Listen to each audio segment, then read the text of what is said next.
The first crack in the ice. The Arctic is not silent, not truly. To the untrained ear, it may seem as though the great white expanse offers nothing but stillness. But for those who linger long enough, for those who dare to simply listen, the world under the polar sky breathes in a slow, ancient rhythm.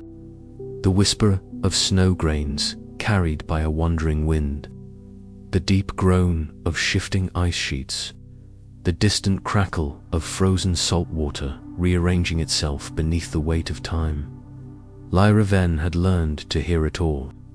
Her station sat on the edge of the Loptev Sea, a lonely structure crouched beneath the sweeping arcs of the aurora borealis. In the long months of winter, the sun barely touched the horizon.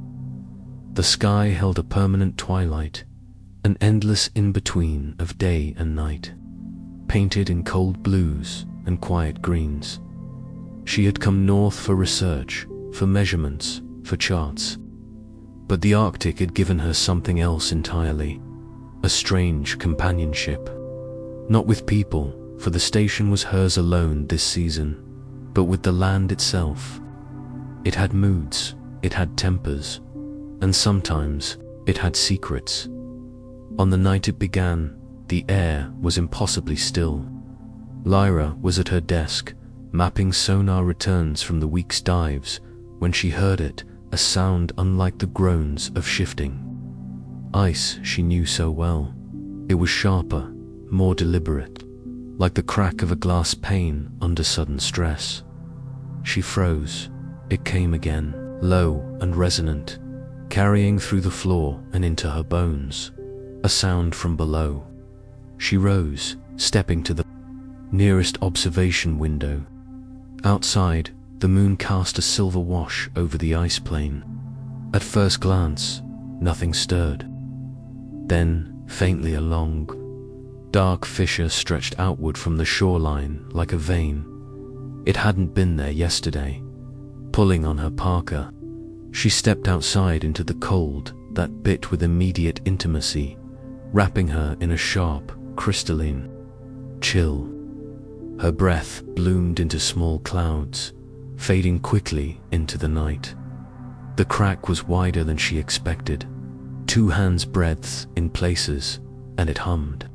She crouched beside it, listening. The sound wasn't wind. It wasn't the complaint of stressed ice. It was musical, subtle but layered, almost like a low chord played on some vast underwater instrument. Lyra swallowed hard. The locals, the few who lived along the nearest fishing settlements, days away, had a name for this. She remembered their hushed warnings on the day she arrived. Beware the old breath. They'd said it like a superstition, something ancient and half forgotten, but their eyes had held a weight that suggested they believed every word. When the ice cracks without wind, they'd told her, and the sea sings below, it means the breath is moving again. The following morning, she launched her drone sled, a squat machine fitted with high-resolution, ice-penetrating radar. It hummed obediently over the frozen sheet, tracing the length of the fissure. Data streamed to her console in jagged peaks and sudden hollows, until something unexpected appeared. A glow dot. It was faint, barely distinguishable from ambient interference, but it was there, far beneath the ice, concentrated like the heart of some sunken lantern. The shape around it was irregular, immense. She zoomed in, pulse quickening. The glow seemed to be coming from beneath an air pocket, and that air pocket was moving. Not quickly, but with a steady drift, as though something alive and very large shifted in the dark. That night the hum returned, stronger. It was no longer a background tremor. It had a rhythm. Lyra lay in her bunk, unable to sleep, the sound curling into her mind like a whisper. She could almost swear she heard words inside it, carried on frequencies her conscious mind couldn't quite grasp. The aurora flared outside, green waves dancing like the pulse of some unseen heartbeat. And then, she saw it far beyond the crack. In the ice, the frozen plain moved, just barely, but enough to send a long ripple under the snow's surface. She sat up sharply, heart pounding, no storm, no wind. And yet, the Arctic was shifting as if something beneath it stirred. In the days that followed, the fissure widened. Lyra's instruments recorded heat fluctuations far below the freezing point, strange bursts of thermal activity that didn't match any known geological pattern. More unsettling were the sonar returns, repeated arcs, perfectly smooth, as though the ice hid some vast crafted surface. By the end of the week, the glow had grown brighter. It pulsed now, slow and deliberate, like the breathing of some great, sleeping thing. On the 7th night, she stood at the fissure's edge, the hum filling her chest. Snowflakes drifted down lazily, catching the green shimmer of the aurora. The crack was wide enough now to see water shifting below, impossibly clear, lit from some unseen source.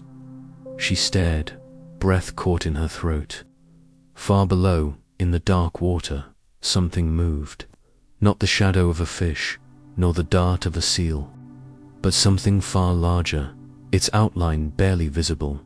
And then, from deep beneath the ice, came the faintest flash of silver, and the impression of a shape far too symmetrical to be natural. A wall, a dome, a city. Lyra stumbled back, the hum in her bones rising in pitch, almost urgent now. The old breath was not a myth. The song from Belotha, night pressed close round the harbour, its darkness made deeper by the absence of moonlight. Only the faint glow of distant lanterns marked the sleeping village. The sea, calm on the surface, shifted restlessly. Beneath, as if something ancient stirred in its depths, Arya stood at the edge of the weathered pier, the boards creaking softly under her bare feet. She had told herself she came for the quiet, for the salt-scented wind and the way the waves whispered against the pilings. But that was only half the truth. She was listening, waiting for the sound that had haunted her dreams for 3 nights. At first, it was nothing but the ordinary breath of the ocean, the gentle hush and pull of the tide. Then, as though carried up from the floor of the world itself, a faint note rose through the water, low, drawn out, and so pure that it made the hairs along her arms lift. It was not a sound meant for the air. It was thicker, fuller, as though the sea itself sang. Her breath caught. The note was followed by another, then another, weaving together in a pattern that made no sense yet felt inevitable. The melody wound around her, neither wholly mournful nor joyful, but something in between, like the moment before a storm breaks. Her chest ached with the urge to follow it. She leaned forward, peering into the black water below, but there was nothing to see, only her own reflection, distorted by the shifting surface. And yet, she felt as though the sound had shape, as if the music carved a path for her alone. The longer she listened, the stronger it became, until the air seemed to tremble with it. It was not loud, but it filled every space inside her head, drowning out the creak of the pier, the distant barking of a dog, even the beat of her own heart. Her fingers brushed the small pendant at her throat, a smooth piece of drift-polished stone she had found the morning after the first dream. It was cool now, but she swore it had been warm when she picked it up. The song swelled, and a strange pull stirred inside her, like a tide moving through her veins. She thought of turning back. She should have, but the melody curved upward in a way that felt like a beckoning hand, and without meaning to, Arya stepped down from the pier onto the narrow strip of beach. The waves licked at her ankles, cold and insistent. The song grew clearer, the notes stretching long and low, vibrating in her bones. She waded in deeper. The water reached her knees, then her waist. The cold should have driven her back, but instead it seemed to fade, replaced by a warmth that had no source she could name. Something moved beneath her feet, not a current, not a fish, but something heavier. The sand shifted, her pulse quickened. The song was no longer just sound, it was a presence, pressing close, circling her like a shadow she could not see. She felt the weight of it, the attention of it, and then, for the first time, it spoke not in words exactly, but in meaning. Come down. The water rippled against her chin. She hesitated, heart pounding. The village was a dim blur behind her. Ahead, the black water stretched into forever. The song deepened, the melody darkening at its edges, not threatening but absolute. Arya took a breath and let the sea close over. Her head, the world above, vanished. Descent into the dark, the sea swallowed her whole in a single cold breath. Salt stung her lips and eyes, but the pull of the music was stronger than the urge to surface. It threaded through the water like a living thing, guiding her deeper. The light above her dimmed, shifting from silver to steel, then to black. Only the faint shimmer of moonlit ripples remained far above, shrinking with every heartbeat. Her body should have screamed for air. Her lungs should have burned. But a strange calm wrapped around her, as if the water itself had claimed her breath, keeping it safe somewhere she couldn't reach. Beneath her, the dark yawned open. Shapes drifted. At the edges of her vision, long, sinuous, and gone the moment she turned her head. The sound of the song was different here. No longer muted, it bloomed in full layer upon layer of voices, each one older than memory, weaving together like strands of deep current. The sea was no longer empty. It was a cathedral, and the song was its prayer. The water pressed against her skin in warm and cold pulses, as though the ocean had a heartbeat. With each beat, she felt herself sinking faster, though she never kicked or struggled. The current cradled her, carrying her through the dark as if she were a child being led somewhere safe, or somewhere she could never leave. Something pale flickered far below. She squinted. It was faint at first, like the ghost of light through fog. But it grew as she descended, a soft, shifting glow that pulsed in time with the song. The shape clarified. Towers, impossibly tall, rose from the seafloor, their edges worn smooth by centuries of current. Between them, vast arches opened into shadowed streets, and the light came from the walls themselves, etched with patterns that seemed to move when she wasn't looking. It was a city she drifted down between the towers, her fingertips brushing the nearest one. The stone was warm beneath her touch. As her fingers traced the carvings, the song surged, the voices swelling as if they recognized her. She turned a corner and froze. A figure waited in the glow. It was neither fish nor human, taller than either. Its skin the pale blue of shallow water at dawn. Its hair drifted like strands of ink, and its eyes were wide and dark, reflecting the city's light. It said nothing. It didn't need to. The melody bent toward it, as if every note she had followed had led her here. The figure raised a hand, palm open, and the water around her stilled. Then, for the first time, the song became words. Welcome home, the city beneath the waves. The words didn't come from the figure's mouth. They reverberated inside her skull, resonating in her bones like the echo of a memory she had never lived. Welcome home. She wanted to speak, wanted to demand answers, but her lips never moved. The question bloomed in her mind instead, and somehow, she knew the figure heard it. What is this place? The figure turned without answering, gliding through the water with the slow grace of drifting kelp. The current shifted around them, pulling her forward as if the sea itself insisted she follow. They passed beneath an arch carved with spirals and symbols that shimmered faintly in the city's glow.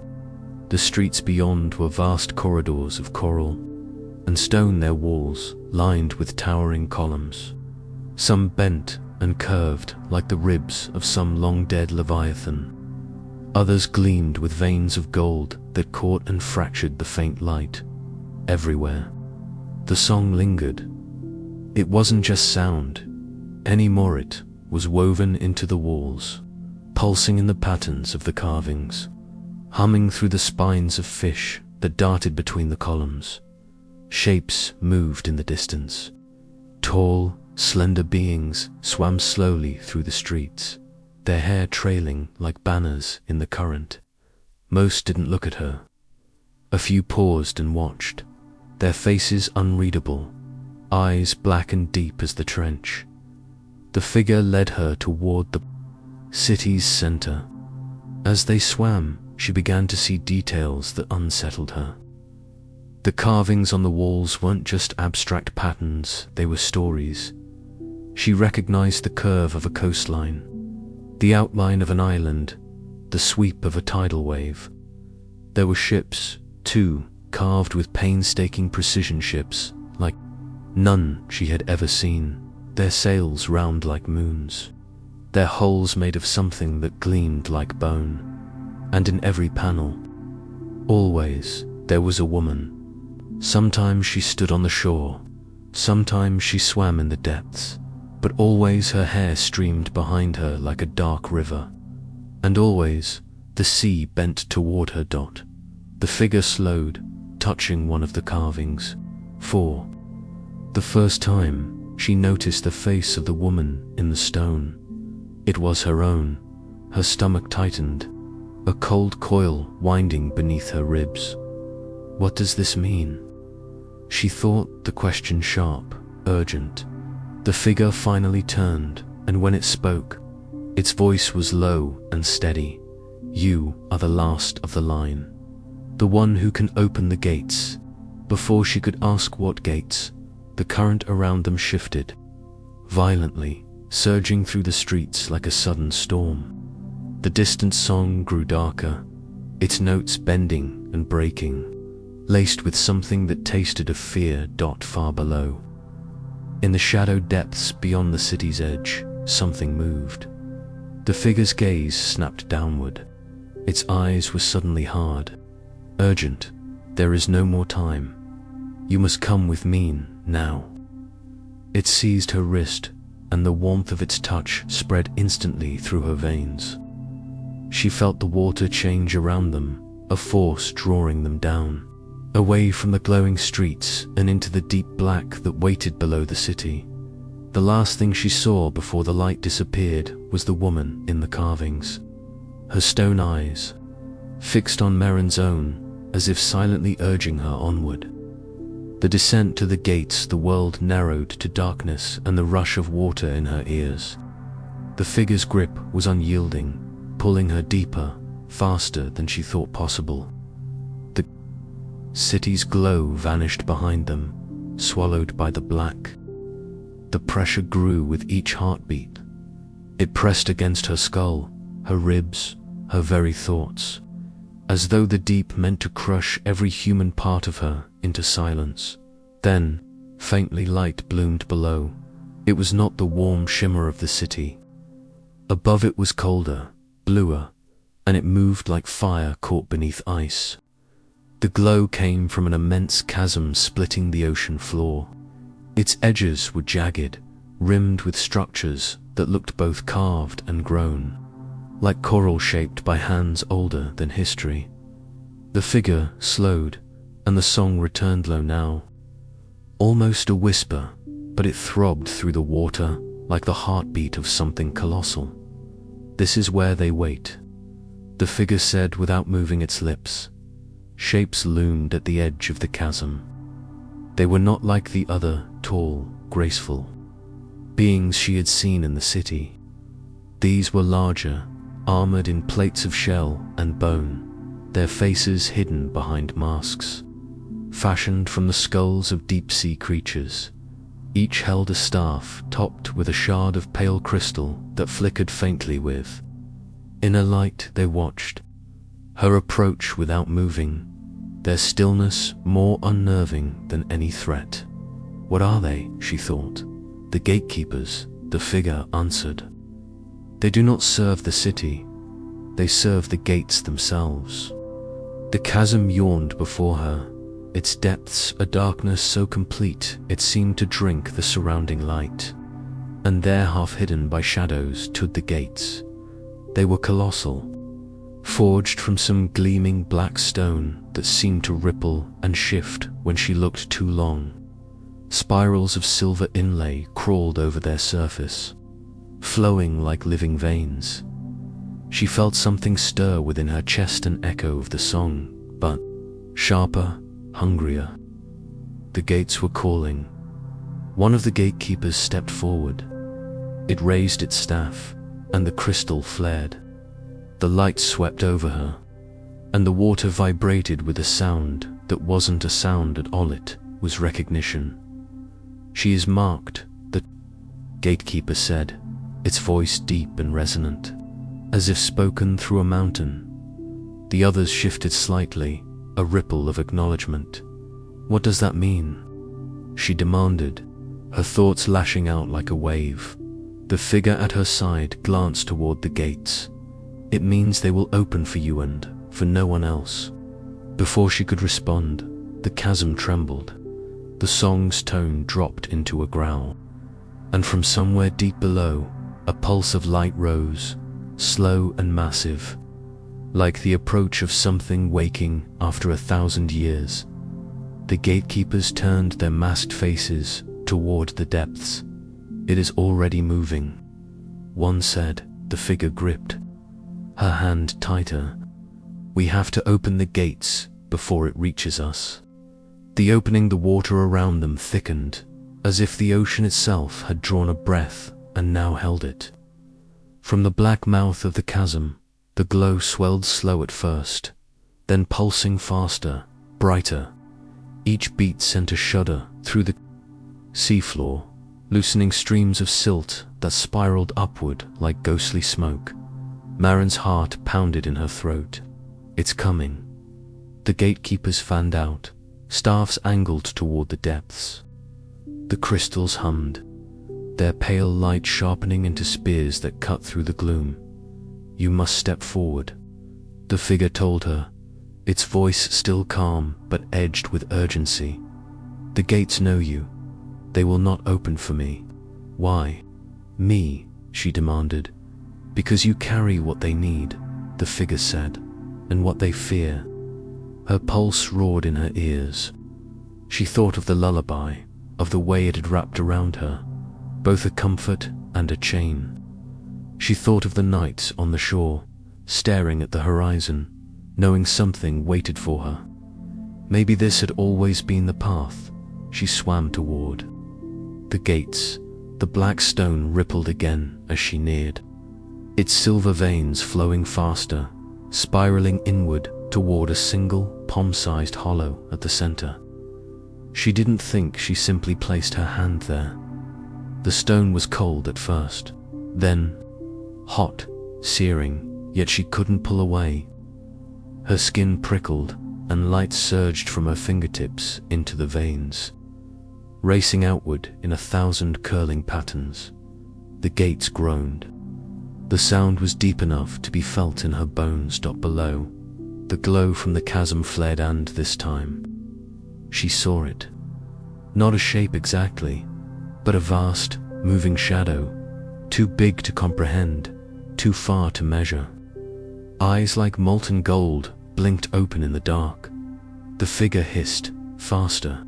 The silver spirals on the gates spun, faster and faster, until they became a whirling storm of light. The black stone cracked down the center, releasing a sudden rush of water, as if the ocean beyond had been waiting to exhale. And then they opened. Beyond lay a place that did not belong to the sea as she knew it, a vast expanse of pale light, swaying currents that felt almost like air, and structures that seemed to float without anchor. The song was louder here, clearer, and it spoke words she almost understood. The figure pulled her through just as the shadow from the chasm surged upward. The last thing she saw before the gates closed was an enormous, scaled limb reaching toward them, claws scraping the stone as the opening sealed shut. The city of Ekosmaran stumbled forward as the current behind her died.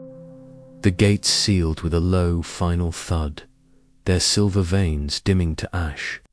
Silence settled, not the heavy, pressing kind of the deep sea, but an open stillness that almost felt breathable. She looked around, wide-eyed. The water here was clearer than any she'd ever seen, lit from no single source, as if the light was woven into the very current. Great ribbons of kelp drifted lazily, each frond tipped with glowing droplets that pulsed like living lanterns. Schools of fish moved in slow, deliberate patterns, forming and reforming shapes that lingered too long to be coincidence. Rune's eyes, and ahead, suspended as if carved from the dream of an architect, was the city. It stretched upward and downward at once, towers of pale coral threaded with glass-like bridges. The buildings swayed slightly, anchored to nothing, yet never drifting apart. The walls shimmered with inscriptions that shifted when she looked directly at them, as if the city itself was hiding its language from strangers. The city of echoes, the figure murmured, coming to stand beside her. Every sound ever made in these waters finds its way here. Every whisper, every song. Moran strained her ears. At first, all she heard was the slow rhythm of the currents. But then, faintly, like voices in another room, she caught fragments of the lullaby, not sung, but remembered. The notes trembled, half forgotten, threaded with others she didn't recognize. The gatekeepers had followed them through, their light-drenched staffs dimming now in the calm glow. They moved in unison, heads bowed, as though entering sacred ground. "Why bring me here?" she asked. The figure's gaze lingered on the drifting towers, because the song is no longer whole. The heart of it was stolen long ago, and without it, the city will crumble, and the thing you saw in the deep will be free. A chill wound its way through her, colder than the deepest current. "And you think I can?" "I don't think," the figure said. "I know." They swam forward, crossing a bridge of spun coral that hummed faintly underfoot. Below, she glimpsed shadowed chambers open to the water, their floors littered with shards of crystal and fragments of bone. The deeper they went, the stronger the song became, not soothing now, but urgent, pleading. When they reached the largest tower, the gates swung inward without a touch. Inside was a great chamber with walls that curved away into darkness. At its center floated a single object, a sphere of pure light, cracked in half. The lullaby poured from it, incomplete and raw. Moran stepped closer. The closer she came, the more the song seemed to know her. It shifted, bending to the shape of her heartbeat, threading itself into her breath. Her skin prickled, not in fear, but in recognition. "You hear it?" the figure said quietly. "I feel it," she whispered. "That is why you were called." She turned to him. "And if I refuse?" The figure's eyes darkened. "Then the city falls, the gates break, and the shadow you glimpsed will no longer be trapped in the chasm it will hunt." Somewhere deep in the city, a low tremor rumbled through the coral streets, and the sphere's light flickered. The song faltered, like a voice losing air. Moran's decision, she realized, would not wait for her to be ready. The first fragment, the tremor passed. But the silence it left felt wrong, like a pause in a sentence that should have never ended. Marin stared at the fractured sphere. It pulsed weakly, each flicker throwing shadows that crawled along the chamber. Walls like restless shapes. The figure was already moving toward an arched passage at the far end. "Where are we going?" she asked, though her voice came out softer than she intended, as if she feared it would echo too loudly here. "To the place where the first fragment fell," he replied without looking back. "It is not far in distance, but it is far in memory." They left the tower, descending into the city's lower levels. The light here was different, less a gentle glow, more a pale glimmer, as though reflected from some distant source. The coral grew thicker, curling over doorways like fingers, and the water felt heavier. Each movement seemed to take more effort, and with every kick of her fins, Marin felt a faint tug as though the city was pulling her toward something it wanted her to see. At last, they reached a sealed gate of black stone. Etched into its surface was a spiral, looping in on itself so many times it hurt to follow it with her eyes. The figure touched it with his palm, and the spiral unraveled like a living thing. The stone parting sound less lie. Beyond was darkness. They swam inside, and the water immediately grew colder. The walls were lined with rows of shells, some small and delicate, others large enough to hold a person. As they passed, Marin realized each shell was humming faintly in a different tone. "They are memories," the figure said, "trapped in sound. Whose memories? All who have come before you." Her gaze lingered on one particularly large shell. The hum inside it seemed to match the rhythm of her own heartbeat.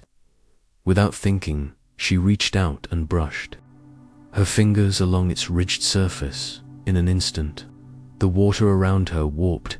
She was no longer in the corridor, but standing on the deck of a ship. The air was sharp with salt, the waves below her black as obsidian. A storm churned in the distance, and over the roar of wind, she heard the lullaby. It was closer now, clearer, but it was not being sung, it was being played. A figure on the bow of the ship cradled a strange glowing instrument, drawing notes from it that shimmered like threads in the air. Marin took a step forward, careful. The figure's voice echoed beside her, though he was nowhere in sight. "This is not the past. This is the echo of it. Stay too long, and it will close around you." She hesitated, torn between the pull of the song and the warning. But the moment she turned back toward the music, the vision fractured, splintering into 1,000 shards of light. She was back in the corridor. Her hand still rested on the shell, but now the hum had changed, deepened, grown warmer. The figure regarded her with unreadable eyes. "You found it." Confused, she looked down. In her palm was something that hadn't been there before. A small piece of crystal, no larger than a fingernail, glowing faintly with the same light as the fractured sphere in the tower. "The first fragment," he said. "One of 3. Without them, the song will never be whole." Before she could respond, another tremor shook the city harder this time. Somewhere far below, she thought she heard a sound like stones splitting.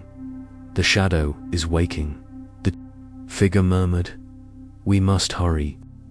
The labyrinth below the tremor faded, but it left a lingering vibration in the water, a subtle, constant thrum, like the heartbeat of something vast and unseen. Marin closed her fingers around the crystal fragment. It was warm, almost pulsing against her skin, as though it recognized her. The figure didn't wait for her to ask questions. He was already moving deeper into the passage, his form gliding with silent urgency. "The second fragment lies in the labyrinth below," he said without turning. It was hidden there to keep it from those who would use the song to unmake the world, unmake it. Moran's voice sounded thin in the water. "Yes," he replied. "The song can call life, but it can also call absence." The corridor opened into a massive chasm, its walls plunging so far into darkness that Merrin's light failed to touch the bottom. An ancient bridge stretched across the void, thin, cracked, and swaying faintly in the slow current. Shapes moved in the blackness far below, their outlines indistinct but far too large to be fish. They crossed without speaking, and at the far end, a gate of white stone awaited them. Unlike the black gate from before, this one was carved with twisting patterns of kelp and spiral shells. The figure placed the first fragment into a shallow recess in the gate's center. The crystal sank in, releasing a low, resonant tone that vibrated through Merrin's bones. The gate split open.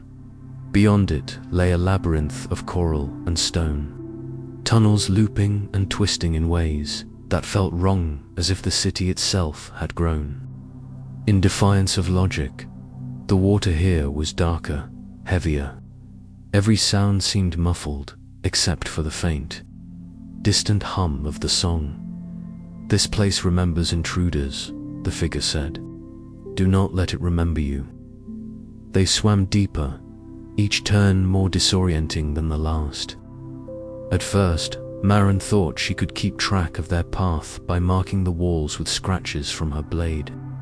But within minutes, the marks vanished, the coral healing itself as if erasing her passage.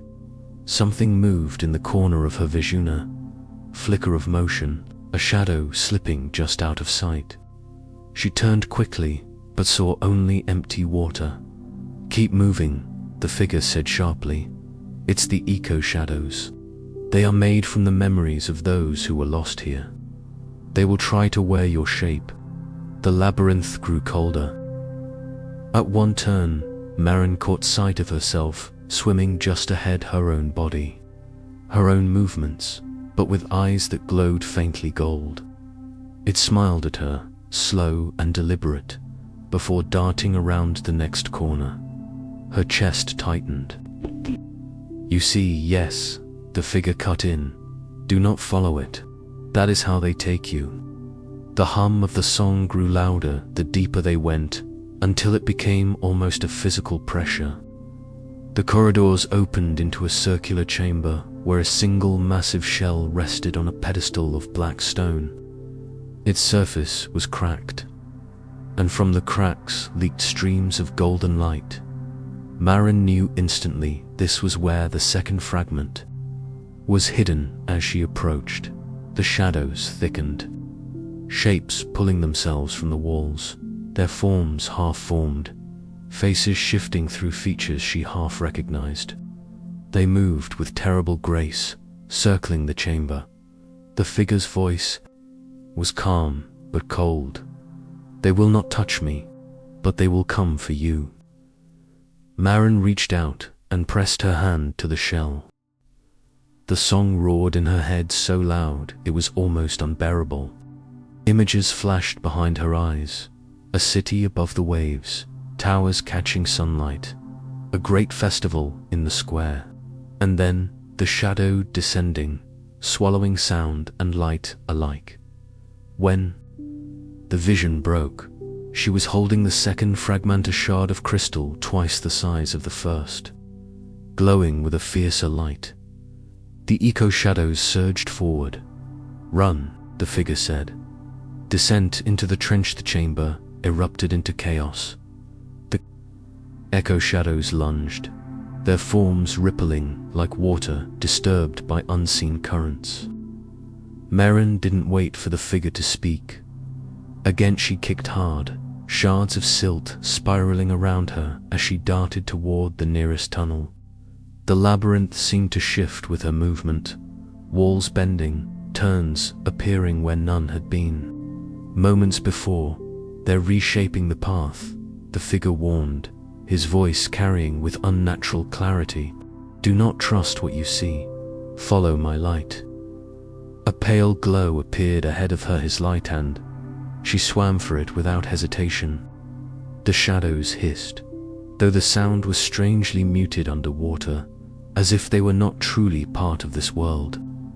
More than once, one tried to swim ahead of her, shaping itself into her own reflection, but each time the figure's glow cut through the darkness, revealing its twisted outline. Then the hum returned, deeper now, slower. It wasn't the song from before. This was heavier, more deliberate. Something else was awake. The exit of the labyrinth appeared suddenly, framed by an arch of jagged stone. The figure passed through first, his movements fluid and sure. Maren followed, feeling the coral behind her knit itself closed like sealing lips. Outside, the water was black, not just dark but black, as though all light had been swallowed. Only the glow of the two crystal fragments pierced the void there, pale gold halos stretching into endless emptiness. We're in the trench, the figure said. It runs deeper than the city itself. No one comes here unless they are desperate or dying. What's down there? Maren asked. The third fragment, he replied, and the one who keeps it. The trench walls descended on either side, sheer and featureless, like a canyon carved by something unimaginably vast. They began to swim downward. With each meter, the pressure grew, a slow, steady weight pressing against Maren's chest and skull. Her ears rang. Halfway down, she saw movement below an immense shadow, larger than any creature she'd ever imagined, gliding just out of the range of their light. Its shape was indistinct, more a suggestion than a body, but she could feel it watching them. The figure's voice was quieter now, almost reverent. Do not meet its eyes. It does not see the world as you do. To it, we are memories it has not yet decided to keep or release. The shadow drifted closer. For a moment, Maren thought she saw rows of lights like lanterns along its side, but then realized they were eyes, blinking slowly, reflecting the fragment's glow. It passed them without touching, but the water around them seemed to grow colder. In its wake, they continued down until the trench floor appeared, a plain of black silt, broken only by a single towering spire of stone. The spire was split at the top, and wedged deep in the crack was an object that pulsed faintly like a heartbeat. The third fragment. But they weren't alone. Circling the spire was a creature, unlike anything Maren had ever seen. Massive, eel-like form covered in pale scars, its head crowned with long, frayed tendrils that drifted like hair. Its mouth opened and closed slowly, revealing rows of teeth as thin as needles. The figure stopped. It is older than the city, he said. It remembers every attempt to take the fragment. None have succeeded. The eel's head turned toward them, tendrils lifting in the current like antennae tasting the water. It began to move closer. Maren's grip tightened on her blade. Her pulse thundered in her ears. And then the song began again. But this time, it was not coming from the city.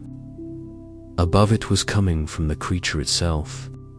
The guardian's song. The eel's voice was not a voice at all, but a vibration that pulsed through the water and into Maren's bones.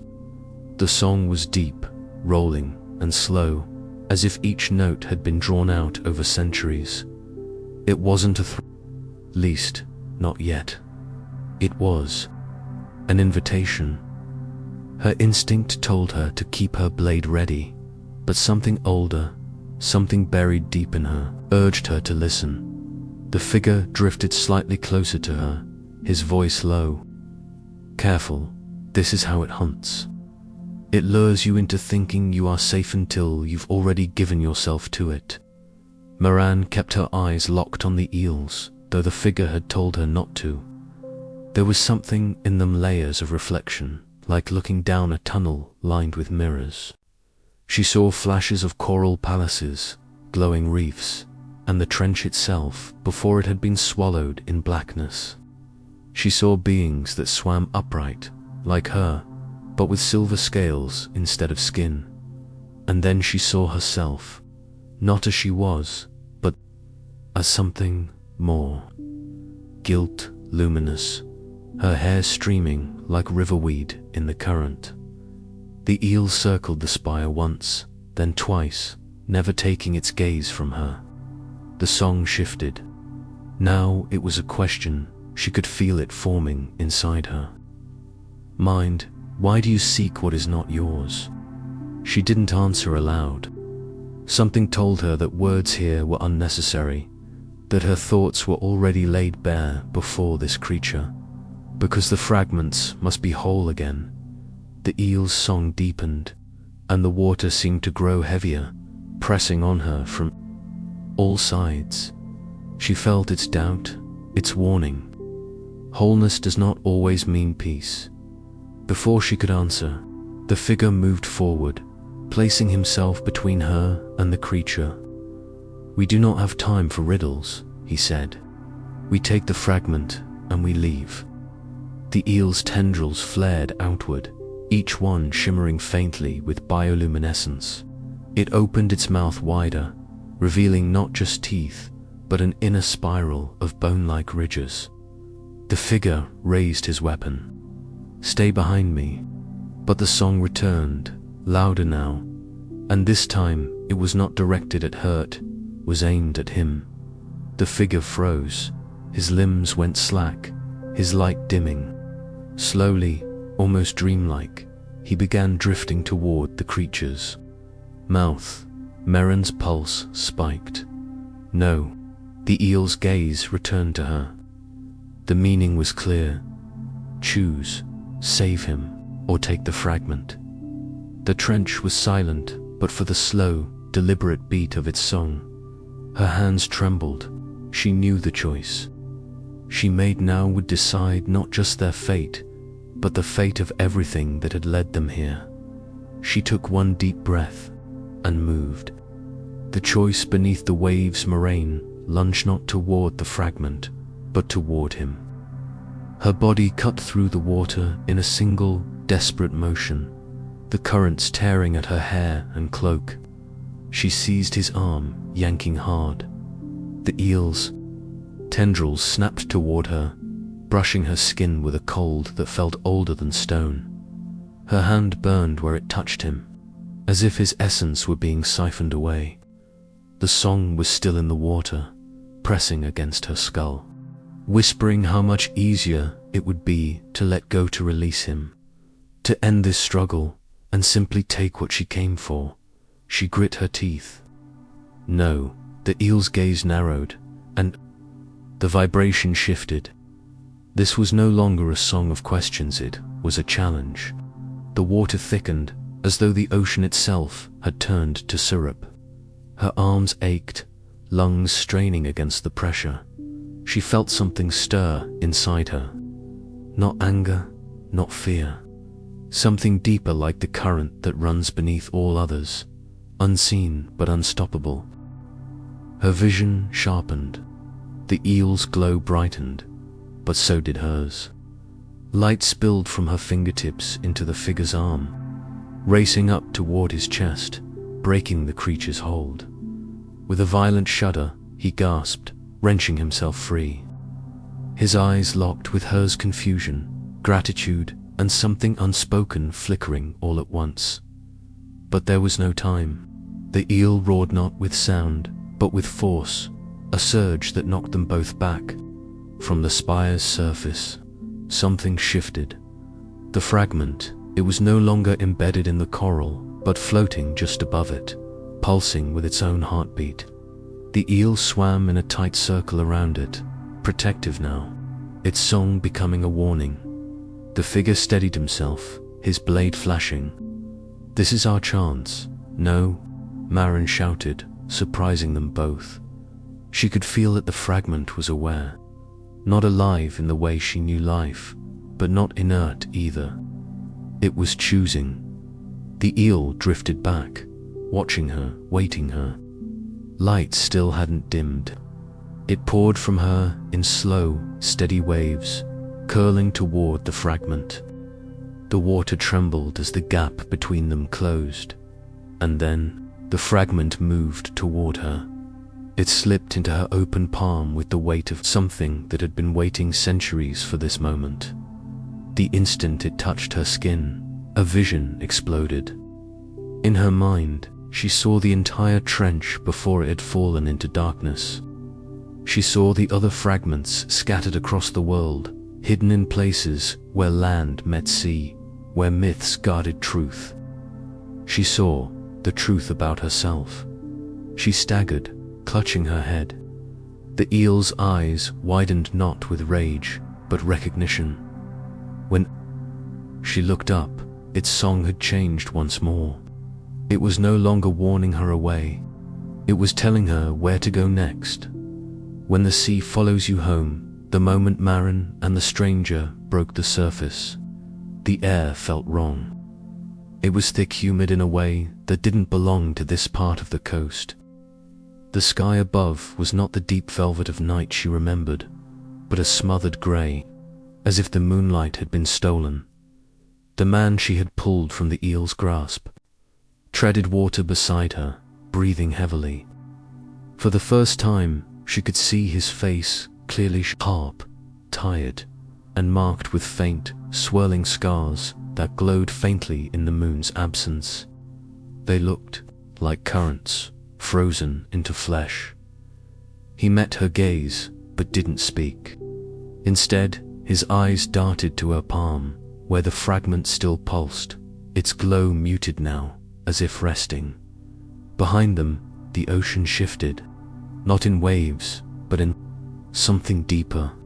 The trench below seemed to exhale, sending ripples across the surface that didn't break like ordinary swells.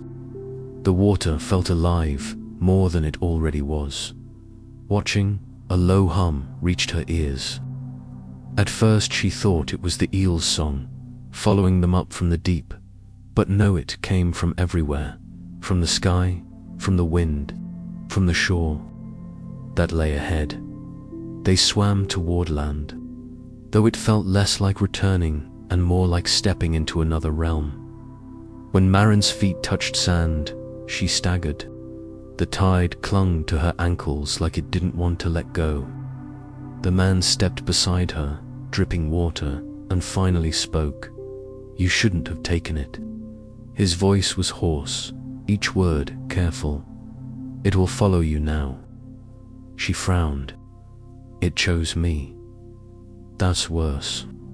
Before she could answer, the humming intensified. On the horizon, dark shapes rose from the water. At first they seemed like rocks or the tops of wrecked ships, but then they moved too fast, too deliberately. The shapes glistened as the swell pushed them higher, revealing slick, glimmering forms that slid just beneath the surface. "They're here already," the man muttered. "The sea knows where its heart has gone." Lightning flared in the clouds. Above, not white, but a deep, electric blue that illuminated the coastline in a strange, unnatural glow. Moran gripped the fragment tighter.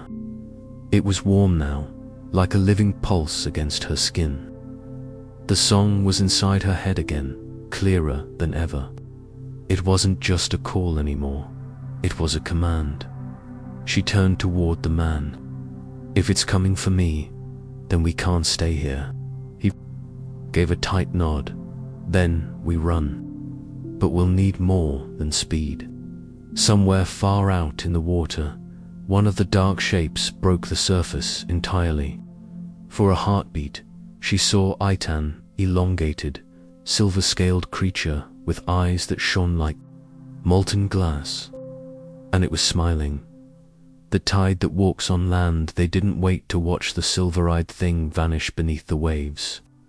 The man, still nameless to her, grabbed Maren's wrist and pulled her toward the dunes.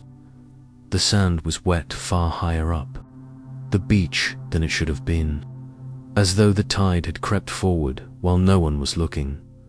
Behind them, the water didn't retreat.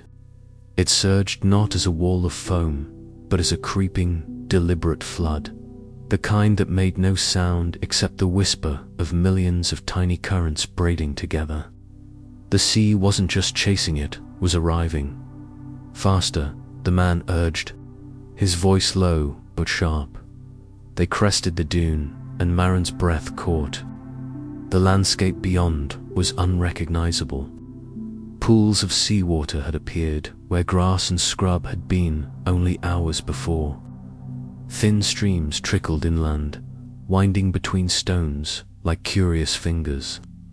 The salt smell was everywhere, clinging to the air like a warning. How she began. "It's not the tide," he said, still moving. "It's the ocean itself." The fragment in her palm warmed again. She swore it thrummed in time with her heartbeat. Every time it pulsed, the song in her head grew sharper, more insistent. She realized with a cold clarity that it wasn't calling her back to the water anymore. It was telling the water where she was. They reached the edge of a weathered wooden jetty that jutted into what should have been a shallow marsh. Now, seawater lapped at its posts, higher than the man's knees. "We need higher ground," he said. Maren glanced over her shoulder and froze. The silver-eyed figure had emerged. From the flood, it stood knee-deep in water, scales glistening under the lightning-lit sky. But the water didn't fall away from its body, clung to it like an extension of its own skin. As it stepped forward, the flood followed, pouring over the ground in its wake. It smiled again. Maren's pulse thundered. What does it want? The man didn't look back. The same thing the ocean always wants to take back what it gave. Another flash of blue lightning split the sky, closer now. The wind rose, but it didn't smell like rain, only salt and something older. Like the scent of deep places no light had touched in centuries. The song in Maren's head swelled, and for a moment she felt the pull not as fear but as temptation. What would it be like to stop running, to let the tide take her?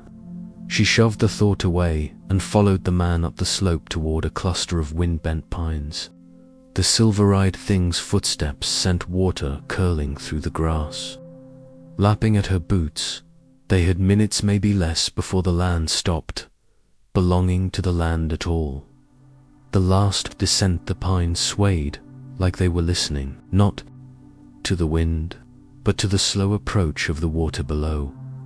Maren and the man, his grip still tight on her wrist, climbed the slope until the ground felt dry again beneath their boots. It should have been safety. It wasn't. The air was wrong here. Too damp, too heavy. Behind them, the silver-eyed figure had stopped at the base of the hill. It tilted its head slightly, and for the first time, it spoke not aloud, but inside her mind. "Give it back." Maren's fingers closed reflexively around the fragment. The man heard it too. She could tell by the way his shoulders tensed. "Keep moving," he murmured. "Who are you?" Maren asked, her voice unsteady. He hesitated, just long enough for the wind to catch the pause. "Someone who's been running longer than you've been alive." "That thing," she began. "It's not a thing," he interrupted. "It's a herald. The sea sends them when it's ready to collect."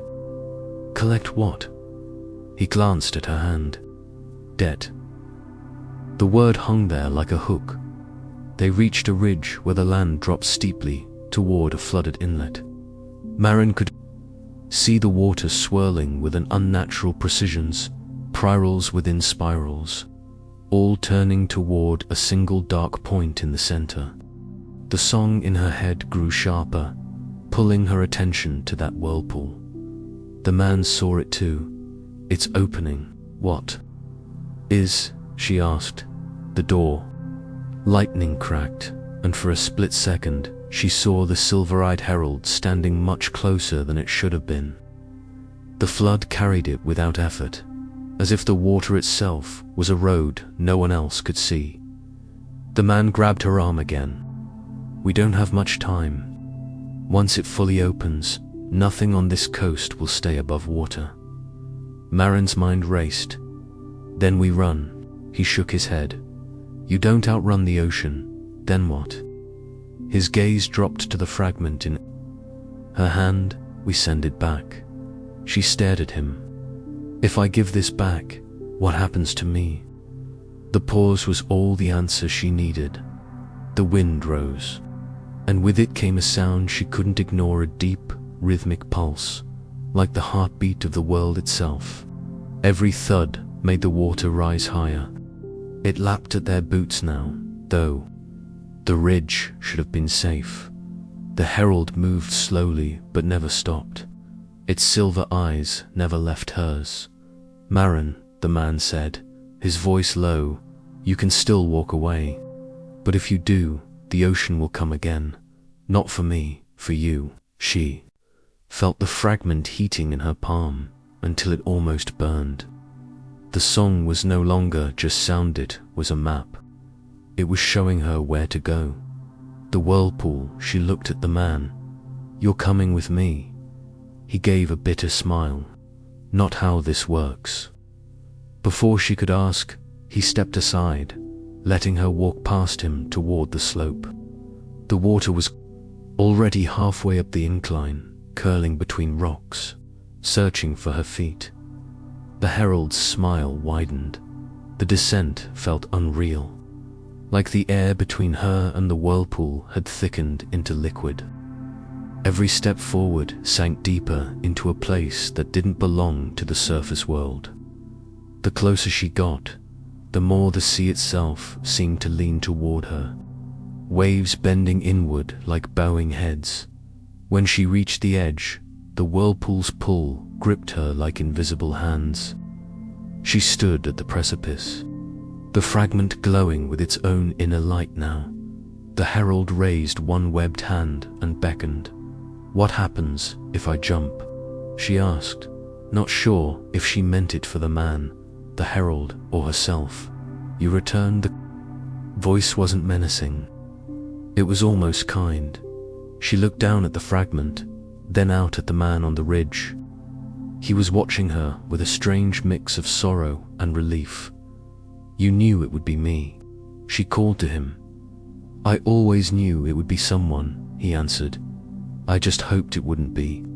The sea surged, and suddenly she understood. The fragment wasn't a gift, it was an anchor. Not to hold her in place, but to pull her back to where it had come from. She stepped into the whirlpool. The cold was immediate, but not painful. The water closed over her head, and yet she could still hear the song clearer now, sung by countless voices in a language she didn't know but somehow understood. Welcome home. The deeper she sank, the warmer the water became. Shapes swam past, her vast, slow-moving silhouettes with eyes like moons. Coral towers rose from the darkness, glowing faintly, and between them moved figures like the herald, each with their own silver gaze. At the center of it all was a great archway of black stone, older than anything she had ever seen. She felt the fragment tug toward it when she placed it into the hollow at its heart. The ocean seemed to exhale. Far above, the storm began to break. The flood receded from the ridge, pulling back toward the sea like a retreating breath. The man stood alone among the pines, watching the horizon calm. He knew he would never see her again. Beneath the waves, Marin stood before the archway as it opened not to darkness, but to a place of light, shifting and alive. She stepped through, not as the girl who had walked the shore, but as something the ocean had made and called its own. The song faded into silence, and the tide, for now, was satisfied.